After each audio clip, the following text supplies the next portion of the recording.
Bonjour à tous et bienvenue sur Monaco Info. Voici les titres qui seront développés dans cette édition de fin de semaine. Nous partirons en Corée du Sud en conclusion du déplacement princier. Le souverain a visité mercredi un musée de la préhistoire au nord de Séoul.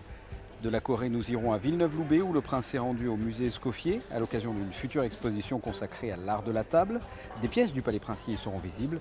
Nous vous parlerons également de la remise des prix de l'entrepreneur de l'année, une remise organisée cette fin de semaine par le cabinet conseil londonien Ernst & Young. Et suite et fin de notre série consacrée au Mare Nostrum. Vous pourrez écouter entre autres Alain Bernard et Coralie Balmy. Mais avant de développer ces titres, vous le voyez, la célébration de la fête Dieu. Les fidèles se sont tout d'abord rendus en la cathédrale, parmi eux les membres du gouvernement. La foule est ensuite partie en procession dans les rues du Rocher jusqu'à la place du Palais. L'archevêque a procédé à une bénédiction au sein même de la cour d'honneur, sous le regard du souverain, de la princesse Charlène et de la princesse Caroline. La fête Dieu est célébrée le jeudi qui suit la Trinité et commémore la présence de Jésus dans l'Eucharistie. Autre célébration, la veille, le mercredi 6 juin pour la fête nationale suédoise, le ministre d'État s'est rendu à son retour de Corée à la réception organisée au consulat de Suède, à la Villa de Rome, boulevard de Suisse. Comme je vous l'ai dit dans les titres, nous prenons la direction de la Corée du Sud à l'occasion de l'exposition internationale. En conclusion du déplacement princier, le souverain a visité un musée de la préhistoire au nord de Séoul. La Corée, un pays particulièrement riche en matière de fouilles paléontologiques. Reportage sur place de Jean-Christophe Dimino et Lionel Bernardi. La province de Gyeonggi-do, 50 km au nord de Séoul, la capitale. Voici le chantier de fouilles paléolithiques de Choggangni. Il en existe plus de 200 en Corée. Des fouilles qui ont permis de dater que les premiers hommes ont occupé cette région asiatique il y a 500 000 ans. Dans cette province coréenne, la richesse paléontologique est telle qu'un musée préhistorique a été érigé au cœur d'un parc thématique, accueil personnalisé pour le prince souverain qui a pu découvrir ce bâtiment en forme de dragon en acier ouvert en avril 2011 et dont l'architecture est l'œuvre d'un couple de Français. Depuis le début des années 80, les chercheurs coréens sont formés par le professeur Henri de Lumley. Son institut, basé à Paris, créé par le prince Albert Ier, est une des références mondiales. Qui sont aujourd'hui ici des relais, des interlocuteurs et des chercheurs, bien sûr des scientifiques compétents avec lesquels on partage les mêmes méthodologies, avec lesquels on travaille donc très facilement. Et je vous disais, c'est très récent parce qu'il y a eu énormément de travaux d'aménagement du territoire ces 10-20 dernières années, qu'à chaque fois il y a des fouilles préventives qui sont réalisées et que donc énormément de sites apparaissent. La préhistoire, une science toute jeune en Corée. Depuis quelques années seulement, les Coréens découvrent un patrimoine riche en fossiles et en ossements de sapiens. La Corée du Nord, elle, est réputée pour ses découvertes de dinosaures. De la Corée, nous partons à Villeneuve-Loubet. Ce vendredi matin, le prince est allé visiter le musée Escoffier. Le souverain a pu découvrir une exposition consacrée à l'art de la table. Des pièces du palais seront d'ailleurs visibles. Reportage d'Émilie Rousseau. Il est situé au cœur du village de Villeneuve-Loubet et a une histoire toute particulière. Installé dans la maison natale d'Auguste Escoffier, ce musée de l'art culinaire est un hommage au grand chef cuisinier, un hommage qu'un ancien élève a voulu lui rendre. Escoffier lui avait en effet tout appris sur le métier. C'est donc en 1966 que Joseph Donon décide de fonder ce musée de 300 mètres carrés. On trouve des collections de tables dressées, des ustensiles anciens qu'Auguste Escoffier a effectivement pu réaliser et perfectionner, des fourneaux, un tourne-broche dans l'âtre familial justement, on se trouve justement dans cette salle. On a aussi tous les éléments qui concernent la carrière professionnelle d'Auguste Escoffier, que ce soit des menus, des documents des grands hôtels où il a travaillé pendant sa carrière, et aussi une salle très importante de collection de menus, une salle historique.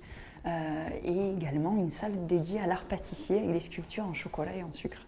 Vous ne le savez peut-être pas, mais après avoir débuté à Paris, Auguste Escoffier poursuit son incroyable carrière à Monaco, dans les cuisines du Grand Hôtel.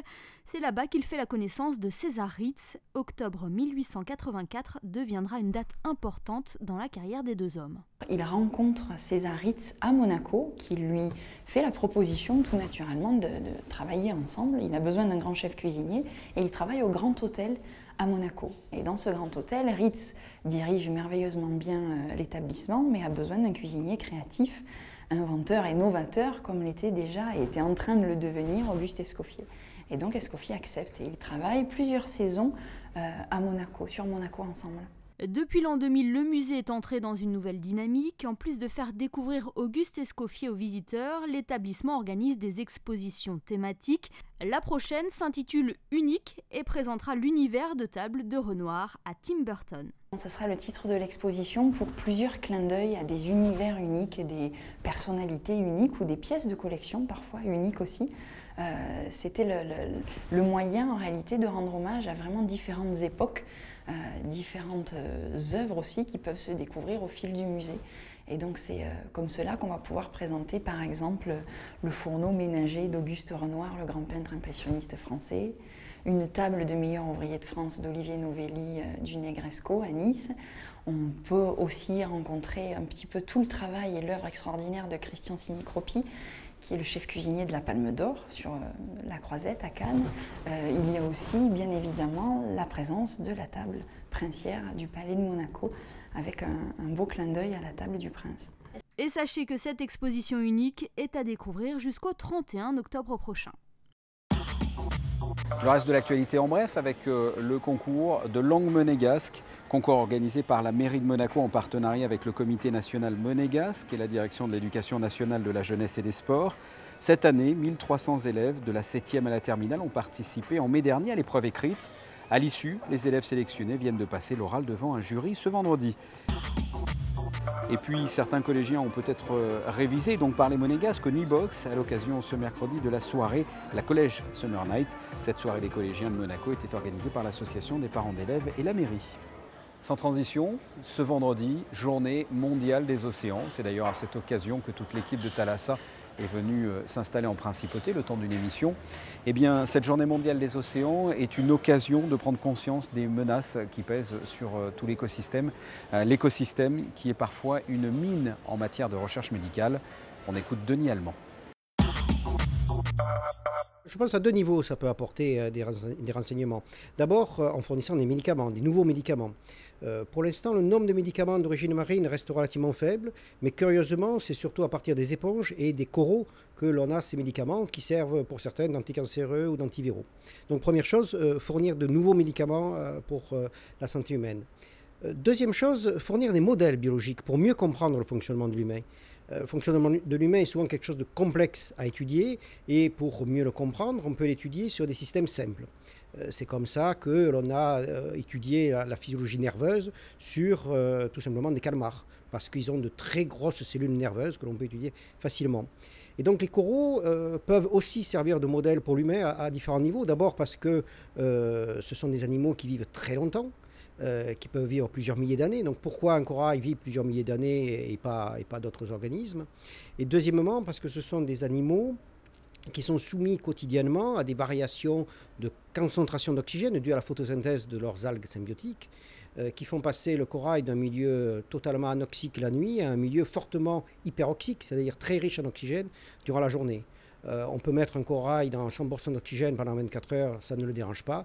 Chez nous, on meurt très rapidement. Et sachez qu'à l'occasion de cette journée mondiale des océans, l'AIEA a organisé de nombreuses animations au musée océanographique en collaboration avec la direction de l'environnement. Le thème, la science, les jeunes et l'océan, des jeunes qui ont pu rencontrer et ainsi poser toutes leurs questions aux chercheurs présents. Le festival de télévision de Monte-Carlo du 10 au 14 juin, 52e du nom.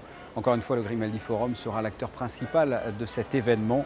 Et parmi les célébrités, pour la première fois à Monaco, Eva Longoria, l'une des héroïnes de la série Desperate Housewives. On l'écoute concernant sa venue en principauté. Cela fait maintenant 8 ans que notre série Desperate Housewives est mise à l'honneur au Festival de télévision de Monte-Carlo et je n'ai jamais pu me libérer pour y venir parce que j'étais en tournage. Alors je suis vraiment très excitée de venir et de remettre un prix. Et j'aime aussi l'idée d'aller à la rencontre de la presse internationale. Moi, ils ne m'ont encore jamais vue à Monte-Carlo. Alors oui, je suis très heureuse. Un long week-end d'échanges et de festivités attend le monde des affaires réunis dans les salons de l'hôtel Hermitage à l'occasion de la remise du prix de l'entrepreneur de l'année. Voyez ce reportage de Marion Calvira. L'élection du meilleur entrepreneur au monde, une distinction prestigieuse créée il y a 26 ans par le cabinet Ernst & Young. Le jury, composé de 8 juges internationaux, récompense la vision, l'imagination et les accomplissements des hommes d'affaires les plus originaux et les plus performants. Nous sommes à Monaco pour célébrer l'entrepreneuriat. Nous rendons hommage aux hommes et aux femmes qui génèrent des emplois, construisent l'économie et soutiennent la communauté. Ils sont très importants, notamment en période de crise. Cette année, le taux de participation bat des records grâce à la présence de 59 entrepreneurs représentant 61 pays. 2012 est le plus important événement que nous ayons créé. Plus de 600 personnes y participent, en provenance du monde entier. C'est une belle et grande tribune en hommage aux meilleurs entrepreneurs de l'année. La crise s'installe au cœur des débats. Pour de nombreux entrepreneurs, l'austérité ne représente pas un frein à l'investissement. La crise est intéressante. À l'heure où l'économie connaît de grandes difficultés, les entrepreneurs n'ont jamais été aussi importants. Certains sont étonnants.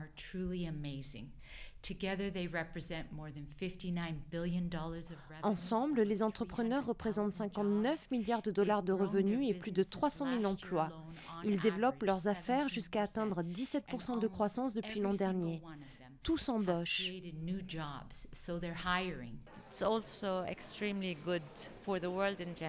Prendre connaissance des belles histoires est aussi très important pour la mécanique mondiale. Il faut encourager les jeunes à créer leurs propres affaires, à prendre des risques pour atteindre leurs rêves, et ce, peu importe les difficultés initialement rencontrées. L'événement s'achèvera à Salle des Étoiles, samedi soir, après la cérémonie de remise des prix, suivie du traditionnel gala de clôture. Et parmi toutes les personnes présentes, Jean Mann, il a été élu entrepreneur français de l'année 2011. Il nous explique ce que cela a changé pour lui. Je pense que les avantages, nous les tirons surtout sur nos marchés export.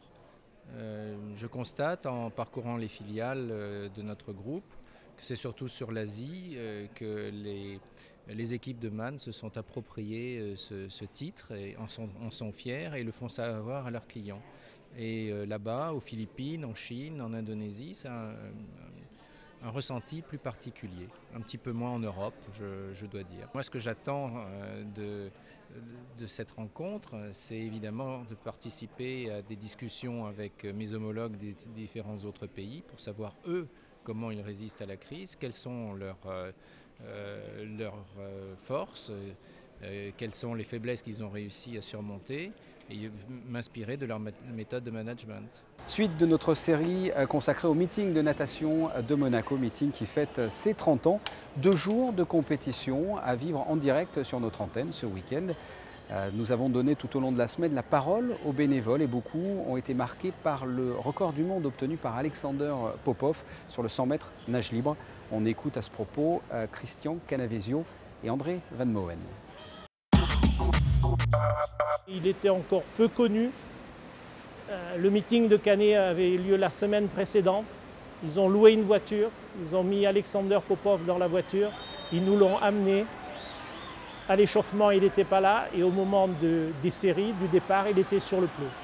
Et 1 année ou 2 années après, il battait le record du monde du 100 mètres nage libre avant. C'est cette complicité qui, à mon sens, fait la marque du Mare Nostrum. Ça a été quand même pour nous l'apothéose, hein, surtout qu'on ne s'y attendait pas. L'affiche, il y était dessus par accident. On avait perdu la diapositive au départ. Donc on a vite cherché autre chose et on a trouvé lui, bah oui, allez hop. Alors il a gagné, il a fait son record et il était sur l'affiche. Je suis là-bas, à la chambre d'appel, et il y a le grand écran. Donc on voit, malgré tout, on regarde. Hein. Donc on a tous sauté de joie, c'est obligé. Hein. Tous ceux qui sont dans la chambre d'appel, même les nageurs. Hein. Dès qu'on regarde le tableau d'affichage et le panneau, oh, c'est merveilleux. Et vous vous souvenez d'Alexander Popov, comment il était à ce moment-là? Gentil. D'abord, je l'ai vu. La première année qu'il est venu, il faisait peut-être 50 kilos, il était tout gringalé et M. Charpentier m'a dit, lui, où il se plante, où il ira loin. Il est allé loin. Après avoir laissé tout au long de la semaine la parole aux bénévoles, place aux pros. Je vous propose à présent d'écouter ce que pensent Alain Bernard et Coralie Balmy à propos de ce meeting. Cette année, le meeting du Mare Nostrum est plutôt bien placé dans une phase de préparation parce qu'on va être entre les championnats d'Europe qui sont terminés il y a un peu moins d'une semaine et on attaque un cycle de travail spécifique, on appelle ça. Donc on va faire beaucoup plus de vélocité, de vitesse et c'est pour ça qu'on a décidé de faire, avec Denis, mon entraîneur, on a décidé de faire le 50 mètres nage libre à Monaco. Sur ce meeting, il va falloir être vigilant sur les départs, les reprises de nage parce que les 50 mètres, ça demande beaucoup de vigilance, beaucoup d'implication. Je ne sais pas encore la concurrence qu'il y aura, mais le but ce sera de passer les tours les uns après les autres. Et ce que j'aime bien, c'est le tournoi de vitesse sur les 50 mètres, c'est-à-dire que c'est réparti en 4 courses pour finir dans l'idéal dans un duel en fait le dimanche après-midi. Donc j'ai eu la chance de faire plusieurs duels et j'en ai déjà gagné un et j'avais perdu contre Frédéric Bousquet il y a 3 ans je pense, donc voilà, j'ai ma revanche un peu à prendre. Le meeting de Monaco, c'est une compétition internationale de référence dans la saison. Ça nous permet de nous frotter à la concurrence étrangère autre que les Français, donc, et puis c'est très intéressant de ce point de vue là. Voilà ce que l'on pouvait dire de l'actualité du jour. À place à la météo. Samedi, du beau temps malgré la présence de quelques nuages. Les températures sont très douces, de 21 à 23 degrés. Dimanche, même chose, du soleil gêné parfois par les nuages. Le vent sera plus présent jusqu'à 40 km/h. Les températures de 21 à 24 degrés. Lundi, le temps sera un peu plus nuageux avec quelques éclaircies de 18 à 23 degrés. Et enfin mardi, le ciel devrait être un peu plus incertain. Il se peut qu'il pleuve, il fera de 19 à 21 degrés. Ce journal est terminé, je vous remercie de l'avoir suivi. Je vous souhaite de passer un excellent week-end. À très bientôt, au revoir.